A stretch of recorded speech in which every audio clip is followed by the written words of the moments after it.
Alright, hey guys, today we're going to talk about the Vikings.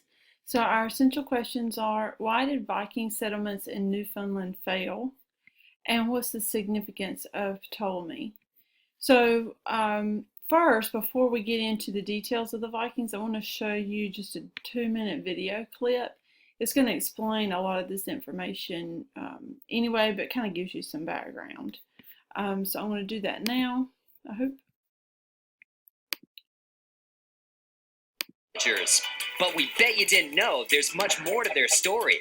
The Vikings first made a name for themselves in AD 793 when a group of them attacked a monastery off the coast of what is now northeastern England.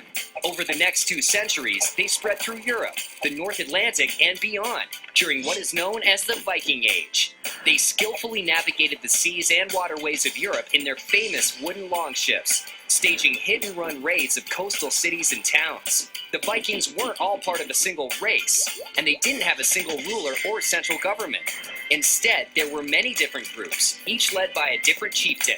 Hailing from Scandinavia, they left their barren homelands to seek fortune in other lands. It was their willingness to destroy institutions and objects with religious value that earned the Vikings the enduring hatred of Christian Europe, who considered them uncivilized, violent barbarians. But in reality, they were much more than that. The Vikings were some of the most skilled seamen of the time, and their longships were lighter, faster, and more maneuverable than any other crafts of the day. Viking merchants peacefully traded Scandinavian furs, timber, and other goods with countries as far away as the Mediterranean and the Middle East. Some people in the countries they traded with or even invaded came to respect the Vikings, and even enlisted them as allies. Swedish Vikings, known for their strength, formed the elite Varangian Guard, which protected the Byzantine emperors in 11th century Constantinople. And Slavic peoples in Eastern Europe hired Vikings to collect taxes and help them fight off Turkish warriors. In Ireland, the Viking settlement in Dublin became one of the leading ports in all of Europe. And by the end of the 9th century, Vikings had conquered nearly all of England. Their influence can be seen clearly in place names and personal names in the region, and on the English language itself. The Viking Age had a tremendous impact outside of Europe as well. In the late 10th century, Norse Viking Eric the Red founded a colony on Greenland that flourished for over 400 years. His son, Leif the Lucky, would go even further, landing in what is now Canada nearly 500 years before Christopher Columbus made his first transatlantic trip.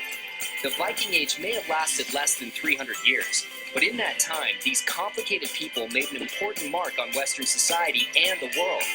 In a whole lot of ways we bet you didn't know. Okay, so that's that. I just wanted to show you sort of, a background of the Vikings. I think that's helpful before we get into the discussion. And they mentioned this, that when European exploration was discussed, most people think of Columbus, but he was not the first.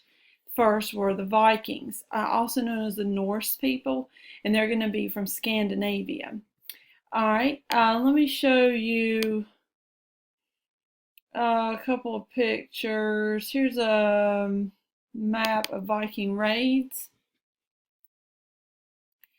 And so Scandinavia is this area, okay? And that shows here on the map, Scandinavian settlement. These are where the Vikings are going to come from. So this is the area that they're from. That's why they get the name Norse people. Norway is here, okay? And then they're going to just spread out. You see further and further out, the green is probably subjected to frequent Viking raids with little or no Scandinavian settlement. So basically they were just raiding this area, stealing and looting and taking things, not necessarily settling them, but the orange color show you areas where they settled, also the yellow.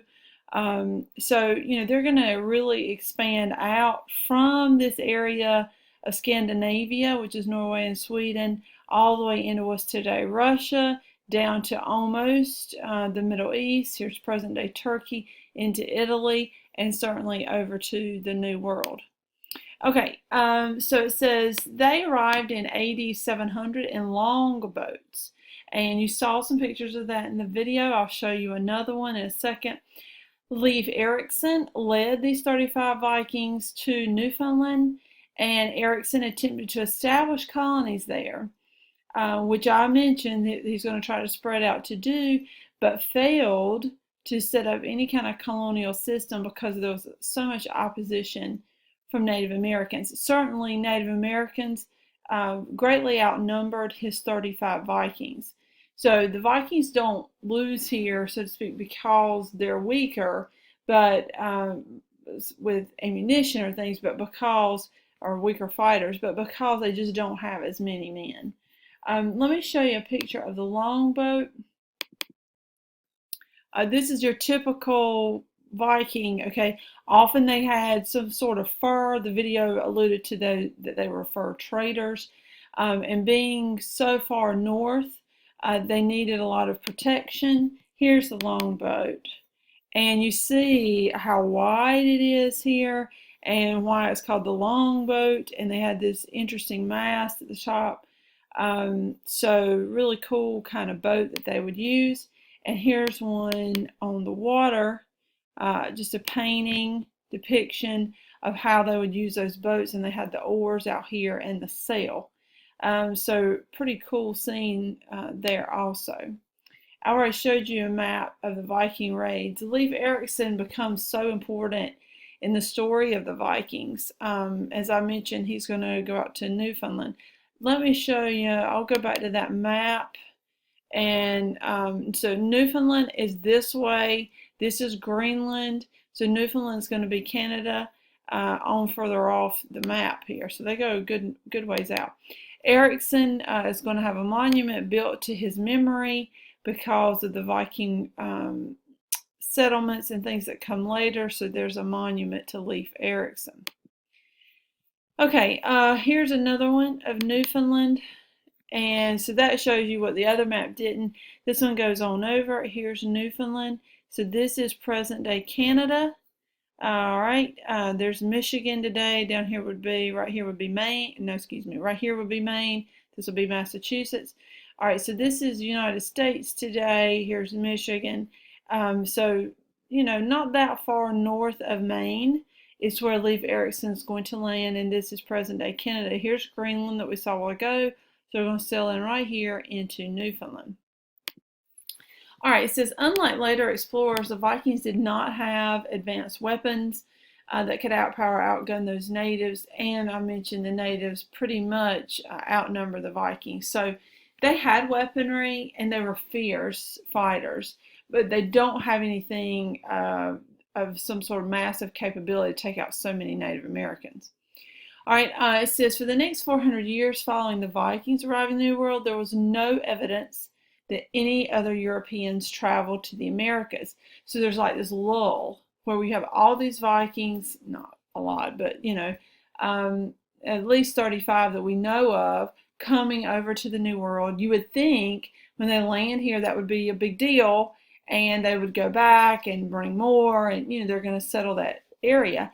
And in fact, that's not what happens. It says by the mid-1400s, the Renaissance is going to renew European interest in the world's geography. So there's a lull there. And then so many years later, the Renaissance is born and people start getting interested again in geography and in sailing. It says by 1400, most educated Europeans knew the world was round. And it says, however, not all the continents were drawn on the map. So we have map makers, and they have great skill considering what little knowledge was known about the world. But certainly they're going to be missing some continents here. 12 centuries earlier, the reason we have this idea of a round world is because of Greek-educated Egyptian geographer and astronomer Claudius Ptolemy. So he's going to bring out the issue that the world is round. He's going to draw maps of a round world complete with 360 lines of longitude. So he's going to come up with this way of measuring the world and finding exact location. This map that he drew was discovered in 1475. Okay, here's Ptolemy. All right, so primarily an astronomer, but certainly a drawer of maps and geographer. So he's going to come up with the idea that the world is indeed round.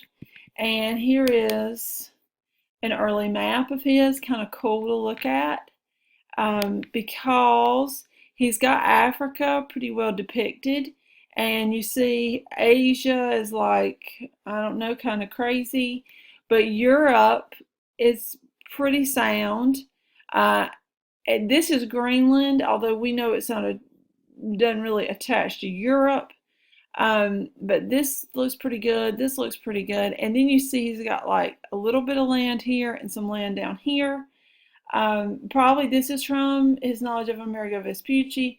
This, is, I guess, primarily later going to come about after the Vikings raid. But you see, they don't really have a good idea of North America, this huge continent, being there. Okay, so it says this great map greatly underestimated the magnitude of the world, how large it was in scope, and how many continents there were. Then Columbus would step up to the plate and bring it home. Okay, and I've already showed you the video, so that works pretty good. All right, let's go back to our essential questions. Why did Viking settlements in Newfoundland fail? Primarily, remember, it's because of the large presence of Native Americans there, because the Vikings did not have the gunpowder to outgun the natives, and the natives greatly outnumbered them. All right, and then the other question says, what's the significance of Ptolemy? The significance is he's the first to actually draw a map of the world that's actually round, and that's going to get explorers to believe that the world is indeed round. He does leave out some major continents, and that will become an issue later, but he's the first to really revive the thinking the world is round. Before they thought it was flat, you could fall off the edges. So this takes away that fear, and you're going to see, because of the Renaissance, more and more people out there sailing and exploring. Okay, so make sure at the end of your notes that you write on here the summary of your lesson, which is at the bottom. Summarize it, please, so you have that taken care of. Okay, thanks.